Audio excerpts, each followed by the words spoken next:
5 August আমরা আবার স্বাধীন হয়েছি। এই কথা যখন বলি অনেকের কাছে ভাল লাগে না। এটাকে কি অর্থে বলি, কি প্রতীক আছে এর মধ্যে, এটুকু না বুঝেই লোকজন ডিনাউন্স করতে শুরু করেন। কেউ কেউ, আমরা বুঝে নেবো এরা সব আওয়ামী লীগের লোকজন, তারা বলার চেষ্টা করেন যে আমরা 71-এর সাথে দেশ, একটা স্বাধীন দেশ পাওয়ার সাথে তুলনা করছি। না, ব্যাপারটা তা না। কিন্তু 5 আগস্টের পর থেকে এমন কিছু ঘটনা ঘটছে, আমরা দেখতে পাচ্ছি এটা স্বাধীনতার সাথেই তুলনীয়। দুদিন আগে আমাদের যে বিডিআর হত্যাকাণ্ড হয়েছিল, সেই হত্যাকাণ্ডটি, তাতে যারা ভুক্তভোগী ছিলেন তাদের পরিবারের সদস্যরা একটা সাংবাদিক সম্মেলন করেছেন এবং অনেক কথা তারা একটা স্বাধীন দেশে, এই 15 বছর তারা পরাধীন মানুষের মতো ছিলেন, কাগজে কলমে একটা স্বাধীন দেশে, তাই তারা অনেক কথা বলতে পারেনি, তারা অনেক কথা বলেছেন। এবং একটা নতুন প্রশ্ন আমাদের সামনে এসে হাজির হয়েছে, সেটা হলো বিডিআর বিদ্রোহ, যেটা এইভাবে বলা হয়, যেটা আদতে বিদ্রোহ ছিল না, এটা আসলে বিদ্রোহ ভাব দেখিয়ে একটা পরিকল্পিত হত্যাকাণ্ড ছিল। এবং এই প্রশ্ন এসে হাজির হয়েছে, শেখ হাসিনা নিজে এই হত্যাকাণ্ডের সাথে জড়িত ছিলেন কিনা। এই প্রশ্ন আসার যৌক্তিক কারণ আসবো পরে, কিন্তু প্রাথমিকভাবে এই প্রশ্ন স্পষ্টভাবে উচ্চারণ করেছেন সে সময়কার বিজিবির, তখন তো বিডিআর ছিল, ডিজি জনাব শাকিল আহমেদের, মেজর জেনারেল শাকিল আহমেদের সন্তান। তিনি স্পষ্টভাবে শেখ হাসিনা, শেখ ফজলুল করিম সেলিম, শেখ ফজলেনুর তাপসদেরকে স্পষ্টভাবে সরাসরি জড়িত বলে দাবি করেছেন এবং বলছেন যে এই খুনিরা ক্ষমতায় থাকা অবস্থায় কিভাবে এই বিডিআর হত্যাকাণ্ডের বিচার হবে। কেউ কেউ বলতে পারেন যে তার এই দাবি খুবই আবেগপ্রবণ দাবি, একটা খুবই ছোট বয়সে পিতাকে হারানো একজন সন্তান এরকম করতেই পারে, কিন্তু ব্যাপারগুলো কি ঠিক তাই? ঠিক তাই আমার কাছে মনে হয় না। আমরা এই হত্যাকাণ্ড থেকে সারভাইভ করা একজন retired officer, retired lieutenant colonel জনাব কামরুজ্জামানকে মিডিয়ায় কথা বলতে দেখছি। ইনফ্যাক্ট গতকালই একটা টিভি চ্যানেলে তার সাথে আমি একই টকশোতে ছিলাম, তার সাথে সামনাসামনি শোয়ের মধ্যে কথা হয়েছে, অফ দ্য রেকর্ডও কথা হয়েছে।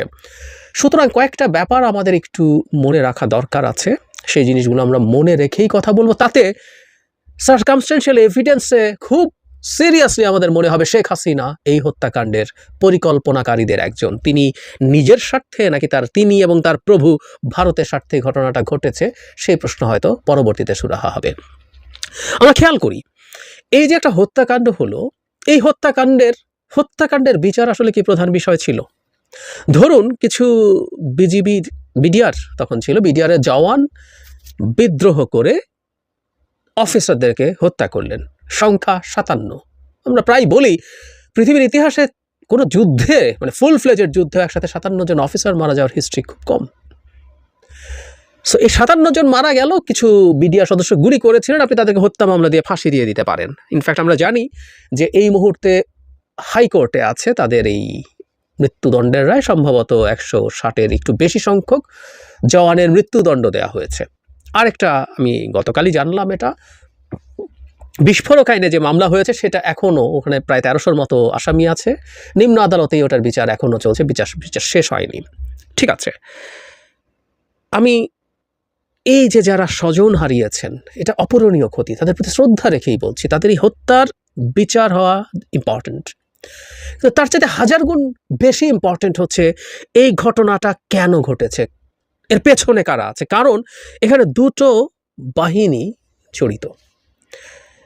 একটা হচ্ছে বিডিআর, যেটা এখন বিজিবিতে পরিণত হয়েছে। আমরা জানি আমাদের সীমান্ত রক্ষীরা, যার আবার কমান্ডিং অফিসাররা হচ্ছে আমাদের মিলিটারি অফিসাররা। তার মানে হচ্ছে এটা এই কারণে হয়, যদি কোনো একটা পটেনশিয়াল যুদ্ধ লাগে, একটা যুদ্ধ লেগে যায়, আমাদের বিজিবি এই মুহূর্তে তারা হবে ফার্স্ট লাইন অফ ডিফেন্স, এবং তাদের কমান্ড যেহেতু মিলিটারির সাথে তাদের কাজ করাটা সহজ হয়, এবং আমাদের মিলিটারি আছে, এই দুটো বাহিনীকে মুখোমুখি করা হয়েছে। সুতরাং আমাদের বহিঃশত্রুর আক্রমণ থেকে আমাদের যে লড়াইয়ের মূল দুই যে বাহিনী, সেই দুই বাহিনীকেই ধ্বংস করার এক ধরনের পরিকল্পনা হয়েছে, তার মনোবল শেষ করে দেওয়ার পরিকল্পনা হয়েছে।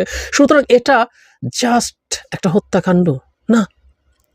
আমাদের মনে থাকার কথা, আমার স্পষ্টভাবে মনে আছে সেই ঘটনাটা যখন ঘটছে তখন খুব ক্লিয়ারলি দেখা গেছে একটা মিউটিনি হচ্ছে, তখন আমরা এটাকে বিদ্রোহ বলে জানছি। সেখানে অফিসারদেরকে জিম্মি করা হয়েছে বলে শোনা গেল, এবং সেখানে গিয়ে দাঁড়ালো টিভি চ্যানেল, এক কুখ্যাত টিভি চ্যানেলের অ্যাঙ্কার, সে কুখ্যাত অ্যাঙ্কারকে আমরা দেখলাম, তিনি সেখানে তাদের সাথে কথা বলছেন, এবং আমাদের সামনে আসলো কিভাবে জওয়ানরা নানা রকম বৈষম্য বঞ্চনার শিকার হয়েছেন, কিভাবে তাদের ডাল ভাত কর্মসূচির টাকা তাকে খাটানো হয়েছে, কোনো কিছু দেওয়া হয়নি। এবং প্রাথমিকভাবে আই ক্যান ক্লিয়ারলি রিমেম্বার, আমরা যখন আমাদের পরিচিত মানুষদের সাথে কথা বলছিলাম তখন এটা বলা হচ্ছিল, যেহেতু তারা মোটামুটি জওয়ানদের কথা বলছি, প্রান্তিক পর্যায়ের মানুষ, তাই জনগণের সহানুভূতি সেদিকে নিয়ে নেওয়া হলো। এক ধরনের ক্ষোভ বা একটু মন খারাপ আমাদের অনেকেরই অফিসারদের প্রতি হয়েছিল, কারণ অফিসাররা এলিট, তারা তাদেরকে শোষণ করছে। অথচ ভেতরে কি বিভৎস ঘটনা ঘটছে তখন কিন্তু সরকার জানে। জনাব কামরুজ্জামান, রিটায়ার্ড লেফটেন্যান্ট কর্নেল, তার কাছ থেকে তিনি একদম পুরো ওই সময় দরবার হলে জনাব শাকিলের কাছে ছিলেন। তিনি কাকে কাকে ফোন করেছেন, মিলিটারি চিফকে ফোন করেছেন, তিনি ফোন করেছেন র্যাব প্রধানকে, এমনকি প্রধানমন্ত্রীকে, যেটা সবচেয়ে জরুরি কথা, প্রধানমন্ত্রীকেও করেছেন। প্রধানমন্ত্রীকে করার পরে তারপর যেটা হলো যে প্রধানমন্ত্রী সহ সবাই বলেছেন এখানে সেনা পাঠানো হচ্ছে, কিন্তু সেনা পাঠানো হয়নি। এবং সেনা পাঠানো পরবর্তী যখন সেনাবাহিনী গেল, এবং সেটা অনেক পরে। আমরা এই তথ্য খুব নির্ভরযোগ্য সোর্স থেকে জানতে পারি যে আমাদের ঢাকায় যে 46 ব্রিগেড আছে সেটাকে মুভ করতে দেয়া হয়নি অনেক লম্বা সময়। এর মধ্যে এই হত্যাকাণ্ডগুলো ঘটেছে। তাহলে কেন এটা করতে দেওয়া হয়নি? আমরা এই প্রশ্ন করতেই পারি। ফজলুল তাপস, শেখ ফজলুল করিম সেলিম এবং আরো কিছু কিছু আওয়ামী লীগের নেতার নাম এসছে, যাদের সাথে জওয়ানরা তাদের কিছু ক্ষোভ নিয়ে আলোচনা করেছিল। তো তারা জানার পরও এই তথ্য সরকার এবং বিজিবির ডিজি সহ এদেরকে জানায়নি কেন? তারা বৈঠক করেছেন, এটা তো প্রমাণিত, যে কারণে এই নামগুলো আসছে, করা হয়নি। এবং পরবর্তীতে যেটা হলো, এইটার তদন্ত দেয়া হলো আব্দুল কাহার আকন্দ বলে এক লোককে। মানে বাংলাদেশে এই লোককে ছাড়া তদন্ত হয় না। আমরা তার তদন্ত একটা নমুনা দেই তার ক্রেডিবিলিটি বোঝার জন্য। 21শে আগস্টের গ্রেনেড হামলা মামলায় বিএনপির সময় একটা তদন্ত হয়েছে, এটা বাতিল করে তত্ত্বাবধায়ক সরকার একটা তদন্ত করেছিল, তাতে অনেকে আসামি করা হয়েছে। তাতে বিএনপির ভারপ্রাপ্ত এখনকার চেয়ারম্যান জনাব তারেক রহমান আসামি ছিলেন না। আমরা একটু বুঝি, জনাব তারেক রহমানের প্রতি কিন্তু ওই সরকারটা খুবই শত্রুভাবাপন্ন ছিল। সেই শত্রুভাবাপন্ন সরকারটাও জনাব তারেক রহমানকে 21শে আগস্টের গ্রেনেড হামলার মামলায় ইনক্লুড করেনি।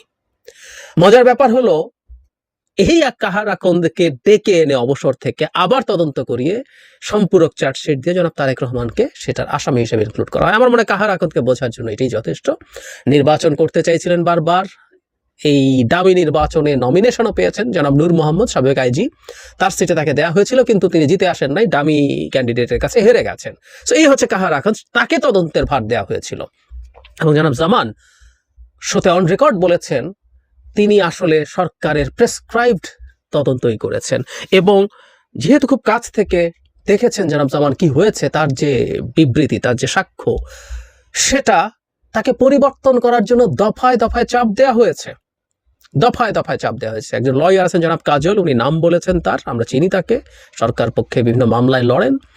সেই কাজল সাহেব তাকে চাপ দিয়েছেন 7 দিন ধরে যে এই রকম করে কথা বলেন, এইভাবে স্টেটমেন্ট দেন। উনি চেঞ্জ করেন নাই। শুধু সেটা না, ওনার আরেকটা হিস্ট্রি আছে। শেখ হাসিনা যখন সেনাবাহিনীর একদল অফিসারের সাথে দেখা করতে গিয়েছিল, আমরা শুনেছি হয়তো, যেখানে বেশ কয়েকজন অফিসার কথা বলেন, এর মধ্যে কিন্তু জামানও কথা বলেছিলেন। তাদের ক্ষোভ দুঃখ নিয়ে ইমোশনালি, প্যাশনেটলি কথা বলেছেন। এতগুলো মানে কলিগ হারিয়েছেন, এতগুলো অফিসার হারিয়েছেন, সহকর্মী হারিয়েছেন, অনেকে কোর্সমেট আছেন, বন্ধু আছেন। যেহেতু উনি কথা বলেছেন, ওনার চাকরি টাকরি ঠিক ছিল না, শুধু সেটা না, ওনার জীবন দুর্বিষহ হয়ে পড়েছিল। উনি ঢাকায় থাকতে পারেননি, ওনার বিদেশে যাওয়া বন্ধ করা হয়েছিল। মানে এমন কোনো রকম অত্যাচার নেই তার উপরে হয়নি। তো কেন? এদিকে জনাব শাকিলের সন্তানও বলেছেন ক্লিয়ারলি, যারা তার সুষ্ঠু তদন্ত এবং বিচার চেয়েছে তাদেরকে কেউকে চাকরিতে থাকতে দেওয়া হয়নি। এই তথ্য আমরা আসলে এখন জানিও। কেন? কি সমস্যা? কি হয়েছে? এসব নানান প্রশ্ন আসলে আমাদের সামনে এসে হাজির হয়। কেন আপনি শুধুমাত্র কিছু গুলি করা টাইপের মানুষজনকে বা বিস্ফোরক আইনের নিয়ে মানুষজনকে কিছু শাস্তি দেবেন? কেন আপনি এই তদন্ত করবেন না? এটা আদতে কোনো ডাল ভাত কর্মসূচির সংকটের সমস্যা না। মানে ব্যাপারটা এইরকম যে ডাল ভাত কর্মসূচি নিয়ে জওয়ানদের সংকট আছে, তাই তারা একদিন বিদ্রোহ করলো, তারা 57 জন অফিসারকে মেরে ফেললো। এত সোজা। মানে এটাকে আমার কাছে একদম ওই ক্রস ফায়ারের যে গল্প বলে জুডিশিয়াল কিলিং এর ক্ষেত্রে, ঠিক ক্রস ফায়ারের গল্প বলে মনে হলো। একেবারে ডিফারেন্ট কিছু মনে হয় না, তাই না? হতেই পারে না। এবং এটা যতদিন আমরা করছি না, ততদিন কিন্তু আমাদের জন্য খুব সিরিয়াস ঝুঁকি থেকে যায়। প্রশ্ন হচ্ছে, স্বার্থটা কার?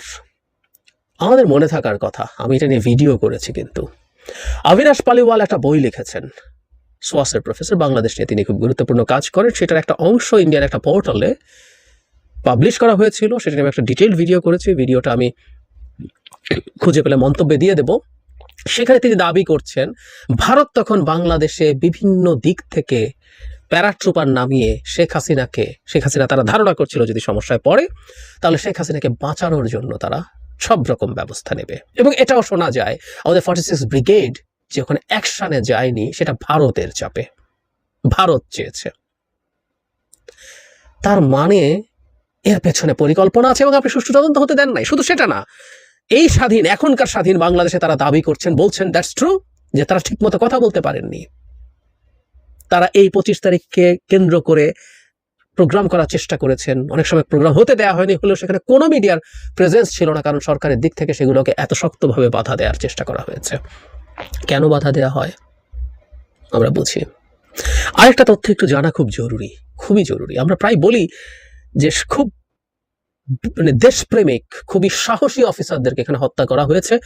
আমি একজন মিলিটারি অফিসারের সাথে কথা বলে এই ব্যাপারে জেনুইনলি এটাকে যে সত্য তথ্য সেটা বুঝতে পেরেছি। যেহেতু বিজিবি আমাদের বর্ডার এলাকায়, পেরিফেরাল এলাকায়, বুঝি আমরা উপজেলা পর্যায়ে হয়তো তাকে থাকতে হয় বা আরো প্রত্যন্ত এলাকায় থাকতে হয়, আমাদের অনেক জায়গা আছে খুবই প্রত্যন্ত এলাকায় বর্ডার। তো ওই পোস্টিংগুলো সাধারণত সেই অফিসারদেরকে দেওয়া হয় যারা সরকারকে চাটে কম, কথ্য শব্দটা বলেই ফেললাম, যারা কম চাটুকারিতা করে, কম তেল মারে। স্বাভাবিকভাবেই উনি ওনার পোস্টিং ভালো জায়গায় ধরে রাখতে পারেন না, তাদেরকে দূরে সরিয়ে দেয়। তার মানে আওয়ামী লীগ সরকারকে যারা পা চাটেনি, মোটা দাগে সেই অফিসাররাই আসলে বিজিবিতে পোস্টেড ছিলেন।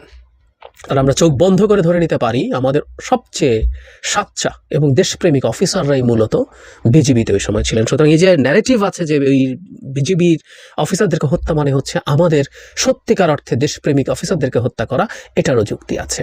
এই হত্যা করে কে কে লাভবান হতে পারে, কে আমাদের মিলিটারির মেরুদণ্ড ভেঙে দিয়ে বা তার মধ্যে তীব্র ভীতি তৈরি করে ইনসিকিউরিটি তৈরি করতে পারে, এগুলো আমরা বুঝি। শেখ হাসিনা তার ক্ষমতা যেহেতু জোর করে ক্ষমতা রেখে দেবেন, থেকে যাবেন, ভারতও মনে করে যে শেখ হাসিনাকে তার মতো করে চালাবে। সুতরাং এই যুক্তিটা অন্তত যৌক্তিকভাবে দাঁড়ায়। আমি বলছি না এটাই ঘটেছে, কিন্তু যৌক্তিকভাবে দাঁড়ায়। আর একটা কথা আমাদের মনে রাখতে হবে, যখন আপনি কোনো কিছুর তদন্ত ম্যানিপুলেট করার চেষ্টা করেন, মিস্টার কামরুজ্জামান অন রেকর্ড বলেছেন তার স্টেটমেন্ট চেঞ্জ করার জন্য নানা ফর্মে তাকে চাপ দেওয়া হয়েছে। কেন চাপ দেওয়া হয়েছে? এই চিন্তার তো আর কোনো আর যুক্তির আর কিছু দরকার নেই। আমরা এই মুহূর্তে চাই এই বিজিবি তখনকার বিডিআর হত্যাকাণ্ড যেটা হয়েছে সেটার সুষ্ঠু পূর্ণাঙ্গ জেনুইন তদন্ত, এবং সেই তদন্ত কে গুলি করে হত্যা করেছে তার চাইতেও বেশি জরুরি এর পেছনে কে আছে। শেখ হাসিনা আছে, কনটেক্সট তাই বলে, তার সাথে উনি ভারতের যোগসাজশে করেছেন কি করেননি, সব তথ্য খুঁজে বের করতে হবে। এবং আরেকটা আলাপ এসছে যেটা আমিও যৌক্তিক মনে করি, ঘটনাচক্রে এখনো কোনো ফাঁসি কার্যকর করা হয়নি। পুনঃতদন্তের জন্য এই মানুষগুলো যারা ফাঁসির দণ্ডে দণ্ডিত আছেন তাদের টেস্টিমনিও খুব জরুরি। আমরা চাই অন্তত এই ব্যাপারে উচ্চ আদালত সিদ্ধান্ত নেবেন যে তাদের টেস্টিমনিগুলো যাতে এর মধ্যে ইনক্লুড করা যায়। এই কথাটা বলে শেষ করছি। আমি আশা করি যারা এই ঘটনার ভুক্তভোগী আছেন তারা কেউ যদি শোনেন তারা নিজেরাও বুঝবেন তাদের স্বজন তারা হারিয়েছেন, সেটার মূল হত্যার যিনি বিচার করেছেন, হত্যাকাণ্ড যিনি ঘটিয়েছেন, গুলি করেছেন, তার বিচার হোক। কিন্তু এর মাস্টার মাইন্ডের বিচার হওয়াটা আরো জরুরি রাষ্ট্রের নিরাপত্তার জন্য। আমাদের একটা বাহিনীর ভেতরে ঢুকে পরিকল্পনা করে এই ধরনের ঘটনা ঘটানো গেছে, এই ধরনের ঘটনা ঘটানো গেছে। আমাদের সিকিউরিটির এটা কত বড় একটা ফাঁক। আমরা যদি এটা ধরতে না পারি, একই ধরনের বিপদ আমাদের মধ্যে ঘটার সমূহ সম্ভাবনা থাকবে। সুতরাং প্রত্যেকটা ডিজাস্টার বা অ্যাক্সিডেন্টের পর আপনাকে আসলে খুব সুষ্ঠু তদন্ত করতে হবে জেনুইন কারণটার জন্য, সো দ্যাট এটা প্রিভেন্টিভ স্টেপস নেওয়া যায়। খুব জরুরি ভিত্তিতে আমরা চাইব বিডিআর হত্যাকাণ্ডের সুষ্ঠু তদন্ত, এর সাথে শেখ হাসিনা সহ তার শেখ সেলিম, তাপস আর কে কে আছে সবাইকে বের করা, ভারত কতটুকু জড়িত আছে যদি থাকে সেটা কিভাবে আছে, সবকিছু খুঁজে বের করা জরুরি।